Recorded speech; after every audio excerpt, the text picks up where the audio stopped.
Now, the NBA draft, Keontae George, Baylor freshman, picked by the Utah Jazz at the 16th overall pick. I was watching the draft kind of off in the background. I think that game with LSU and Wake Forest might have been over because this thing went late into the night.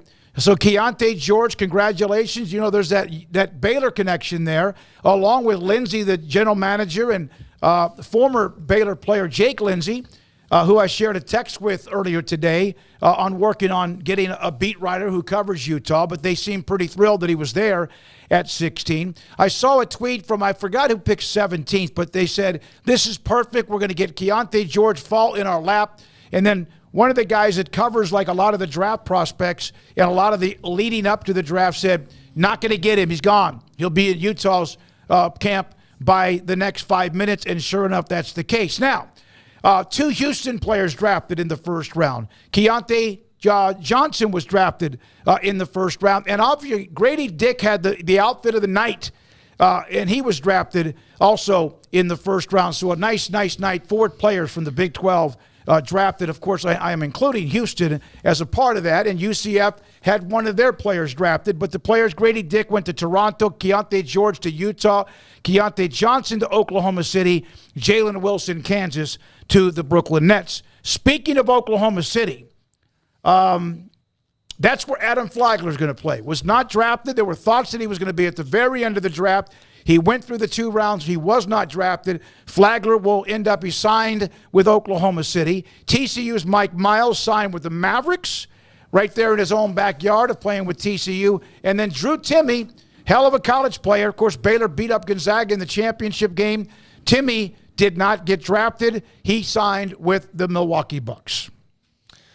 A lot to unpack there. Let's start off with Keontae George. Good for him. Glad that he was able to, go relatively high in the first round.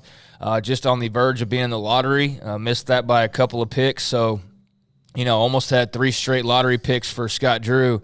But he just missed out on that. Yep. And still, though, 3 first-round picks, in a row. So that's a nice little mark for the program that I don't think they'd ever had back-to-back until last year. So they've never had back-to-back-to-back.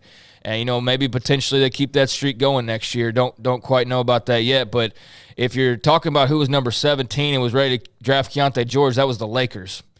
That would have been a little spicier than the Utah Jazz, all due respect. But there is that relationship there with their front office and Baylor. And I don't know, man, it kind of felt like every time in the NFL draft, it's like the Browns draft a Baylor player. It almost feels like the Jazz do that now. It's like, oh, somebody's going to go to the Jazz. And I looked at it, and it's not like that's happened like 5 times in the last 10 years or if it's happened even 5 times in 20 years, but it just feels like that's what's happened a lot. Like it feels like there's been a lot of guys that have played in Toronto, whether they were drafted or not.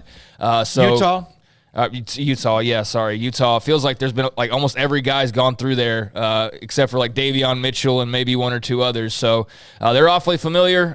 That should hopefully play into him having a great chance to just seamlessly blend in and feel comfortable and all those types of things. But happy for Keontae. He's a great player. You mentioned 4 Big 12 guys, but you mentioned like way more than 4 names, and that's because you're not counting Houston, right? Or No, UCF. I mentioned the 4. I mentioned that Houston had 2 because I wanted to get that in there, and I said, but they're not, of course, towards the Big 12. But did you mention UCF? But yes, I did. Okay, I mentioned UCF, who was drafted by Utah. Taylor Hendricks at number 9. Yep. So, that just to clarify on the 4. So, there was 4 actual Big 12, and then 3 guys in the first round from the new Big 12 school. So and then nobody from Oklahoma or Texas, right? So that really wouldn't have been one of those where you go, well, yeah, but if you take those teams out, then so that's a good look. That'd be a super strong class if it was next year and all of that was officially teams under the same banner.